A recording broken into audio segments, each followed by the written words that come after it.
అదేవిధంగా నేను రాజ్నాథ్ సింగ్ గారిని కలిశాను. రాజ్నాథ్ సింగ్ గారు కలిసినప్పుడు వారు కంటోన్మెంట్లని ఎక్కడికక్కడ ఆ రాష్ట్ర ప్రభుత్వాలకు ఆ జిహెచ్ఎంసీలలో విలీనం చేసే ప్రక్రియ కోసం వారు చాలా వేగంగా పౌరులు కలుపుతూ ఉన్నారు. కాబట్టి మేము అనేక ప్రశ్నలు లేవనెత్తడం జరిగింది. సంతోషం, కంటోన్మెంట్ని జిహెచ్ఎంసీలో విలీనం చేయడం రాష్ట్ర ప్రభుత్వానికి ఇలా హ్యాండ్ ఓవర్ చేయడం అనేది సంతోషకరమైనది. అయినప్పటికీ కూడా కంటోన్మెంట్ పరిధిలో పనిచేసేటువంటి శానిటేషన్ వర్కర్స్ కావచ్చు, వాళ్ళ ఎంప్లాయీస్ కావచ్చు, వాళ్ళ జీతభత్యాలు కానీ వాళ్ళ సర్వీస్ కానీ అదేవిధంగా వాళ్ళకి వచ్చే పెన్షన్ కానీ వాటి పట్ల దృష్టి పెట్టాలని చెప్పి మీకు కోరడం జరిగింది. అదేవిధంగా ఈ కంటోన్మెంట్ భూములలో కావచ్చు, ఎయిర్ ఫోర్స్ భూములలో కావచ్చు 100 సంవత్సరాలుగా 80 సంవత్సరాలుగా ఎవరైతే ఇల్లు కట్టుకుంటున్నారో వాళ్ళందరూ కూడా రైట్స్ కల్పించే విషయంలో ఒక నిర్ణయం తీసుకోవాలి. ఆ ప్రజలకు ఇబ్బంది కలగని పద్ధతిలో మన నిర్ణయం ఉండాలని చెప్పి రెండో సూచన జరిగింది. కొన్ని బంగ్లాలు ఆనాడు బ్రిటిషర్స్ కాలం నుంచి వెళ్ళి లీజుకి ఇచ్చింది. 99 సంవత్సరాల లీజు, 50 సంవత్సరాల లీజుకి ఇచ్చింది. అలాంటి ప్రభుత్వపరమైన భూములు కానీ ఆస్తులు కానీ వాటికి పూర్తిగా సేఫ్ గార్డ్స్ ఇవాళ మళ్ళీ రాష్ట్ర ప్రభుత్వం ఎవరో అమ్ముకునే పద్ధతి కాకుండా దానికి సేఫ్ గార్డ్ చేసేటువంటి విధానం ఎట్లా ఉండాలని చెప్పి వాటి మీద కూడా మాట్లాడడం జరిగింది. అదేవిధంగా అక్కడ ఈ కంటోన్మెంట్ ఏరియాలో కరోనా సందర్భంలో శానిటరీ వర్కర్స్ పెద్ద మొత్తంలో చనిపోవడం జరిగింది. ఫ్రంట్ లైన్ వారియర్స్గా ఇవాళ ఎవరైతే పనిచేసినో శానిటరీ వర్కర్స్ కావచ్చు, ఇవాళ మురికిలో పనిచేసే వర్కర్స్ కావచ్చు, వీళ్ళందరినీ కూడా 125 పోస్టులు ఇప్పటికీ నిండకుండా చనిపోయిన వాళ్ళ ప్లేస్లో కంపాషనెట్ అపాయింట్మెంట్ జరగలేదు. కాబట్టి వాళ్ళకు ఒకటే విడతగా వాళ్ళందరికీ కూడా ఉద్యోగ కల్పన చేయాలని కూడా మేము చెప్పడం జరిగింది. అదేవిధంగా ఈ కంటోన్మెంట్ పరిధిలో ప్రజలు ఉంటున్నటువంటి అనేక సమస్యలు ఏవైతున్నాయో వాటి పట్ల సమగ్రంగా అవగాహన చేసుకొని వాటికి విఘాతం కలగకుండా ప్రజలకు ఇబ్బంది కలగకుండా ఉండేటువంటి మెకానిజాన్ని ఏర్పాటు చేయాలని చెప్పి కోరినప్పుడు వారు అన్నారు, మీరు అక్కడ ఉన్నటువంటి లోకల్ ప్రజాప్రతినిధులు ప్రజలతో సంపూర్ణంగా ఇంటరాక్ట్ అవుతాం, మీతో పూర్తిగా చర్చించిన తర్వాత నేను తీసుకోవాలని చెప్పి రాజ్నాథ్ సింగ్ గారు కూడా కూలంగా చెప్పడం జరిగింది.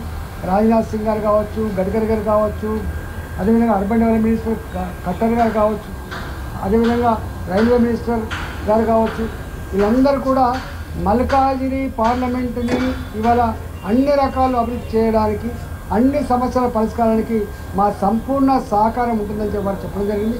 గతంలో నేను ఆర్థిక మంత్రిగా పనిచేసినాం, గతంలో ఆరోగ్య శాఖ మంత్రిగా పనిచేసినాం, గతంలో పార్టీ ఫ్లోర్గా పనిచేసిన అనుభవం ఉంది. కాబట్టి సమస్యలు ప్రజలకు ఎట్లా ఉంటాయి, వాటిని ఎట్లా పరిష్కరించాలో అవన్నీ కూడా తెలిసిన వాడిగా డెఫినెట్గా మల్కాజిగిరి పార్లమెంటు పరిధిలో ఒక కొత్త నూతన అధ్యాయాన్ని, ఒక కొత్త ఒరవడిని సృష్టించే దాంట్లో ఇలా కేంద్ర ప్రభుత్వ పరంగా అన్ని రకాల సంపూర్ణ సహకారం అందుతుందని చెప్పే నమ్మకంతో ఇవాళ ఇవన్నిటి కోసం కూడా రిప్రజెంట్ చేయడం జరిగింది. సార్, ప్రతి ఎన్నికల్లో బీజేపీ ఓటు శాతం సీటు శాతం పెంచుకుంటున్నారు. మరి రానున్న భవిష్యత్తు ఎలా ఉండబోతుంది? రాజకీయాన్ని మాట్లాడతాం. రేపటి కాలంలో మీకు తెలుసు, గతంలోనే 2023లోనే భారతీయ జనతా పార్టీ తెలంగాణ రాష్ట్రంలో అధికారం రావాలి, సరే రకరకాల కారణాల వల్ల రాలేకపోతున్నారు. కానీ దాని తరబడి జరిగిన ఎన్నికల్లో ఇవాళ ఎమ్మెల్యే ఎన్నికల్లో 14 నుంచి 15% ఓటు సాధించుకున్నాం.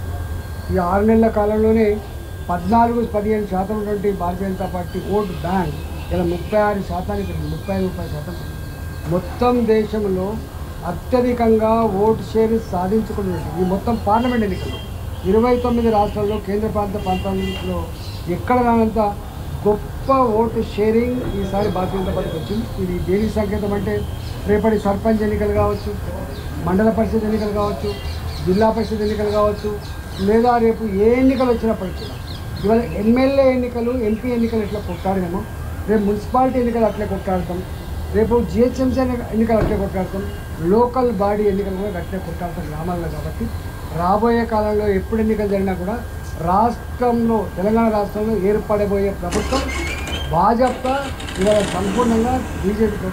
సార్, ఒక పార్టీని నమ్ముకున్న వ్యక్తులు ఇంకో పార్టీలో చేరడం ఏ విధంగా చూస్తారు? అంటే పొజిషన్లో లేని వాళ్ళు చేయడం ఒక అంశం. కానీ యాంటీ డిఫెక్షన్లా ఉండిన తర్వాత రాజ్యసభ సభ్యులు కావచ్చు, లోకసభ సభ్యులు కావచ్చు, ఇవాళ లేదా ఎమ్మెల్యేలు కావచ్చు, ఎమ్మెల్సీలు కావచ్చు, యాంటీ డిఫెక్షన్ లా ఉండగా దాన్ని గుట్టదాఖలు చేస్తూ, దాన్ని అపహాస్యం చేస్తూ, అవహేళన చేస్తూ ఈ భాజపా కనుకొప్పుకునే పద్ధతి మంచిది కాదు. కేసీఆర్ గారు గతంలో వారు కూడా చేసిన ఇదే పని. కానీ వారు 18 మంది ఎమ్మెల్యేలు ఉంటే 12 2/3 ఎమ్మెల్యేలు చేతికొచ్చేంత వరకు బయటికి తెలియనియదు. లోపల మాట్లాడుకున్నాడు, మాట ముచ్చట అయిపోయింది, కానీ వాళ్ళు ఎవరు చేయని కాలేదు. కానీ 12 మంది సంపూర్ణ వచ్చినట్టు చేయలేదు.